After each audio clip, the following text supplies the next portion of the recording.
ऐसी लाजर को जीवित करने की कहानी। प्रस्तावना। आज हम एक अद्भुत घटना सुनने जा रहे हैं जब यीशु मसीह ने लाजर को, जो 4 दिन से मरा हुआ था, पुनः जीवित किया।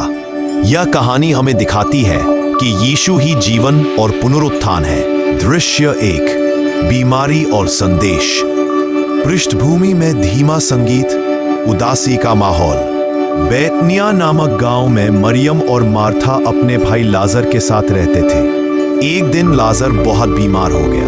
मार्था और मरियम एक दूसरे से, हमें यीशु की खबर भेजनी चाहिए, वही हमारे भाई को चंगा कर सकते हैं। वे यीशु के पास संदेश भेजते हैं, हे प्रभु, जिसे आप प्रेम करते थे वह बीमार है। यीशु शिष्यों से, यह बीमारी मृत्यु पर समाप्त नहीं होगी। इसके द्वारा परमेश्वर की महिमा प्रकट होगी और उसके द्वारा परमेश्वर का पुत्र महिमा पाएगा। दृश्य 1। बीमारी और संदेश। पृष्ठभूमि में धीमा संगीत, उदासी का माहौल।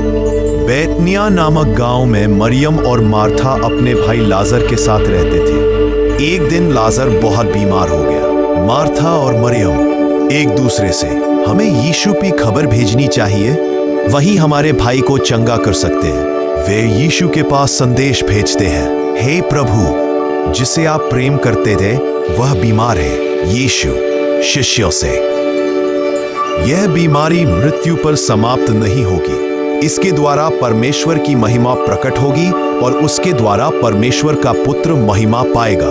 मरियम और मार्था का शोक। पृष्ठभूमि में रोने की आवाजें, शोक।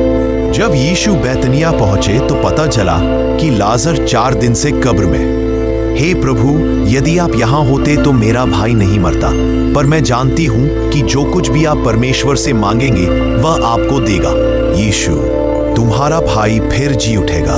हाँ, मैं जानती हूं कि वह अंतिम दिन पुनरुत्थान में जी उठेगा। यीशु दृढ़ स्वर में, मैं ही पुनरुत्थान और जीवन हूं। जो मुझ पर विश्वास करता है वह मरने पर भी जिएगा, और जो जीवित है और मुझ पर विश्वास करता है वह कभी नहीं मरेगा। क्या तुम इस पर विश्वास करती हो? हाँ प्रभु, मैं विश्वास करती हूं कि आप ही मसीह हैं, परमेश्वर के पुत्र जो संसार में आने वाले हैं। यीशु का करुणा और रोना। नरेटर। फिर मार्था ने मरियम को बुलाया। जब मरियम यीशु के पास आई तो वह उनके चरणों में गिरकर बोली, हे प्रभु, यदि आप यहां होते तो मेरा भाई न मरता।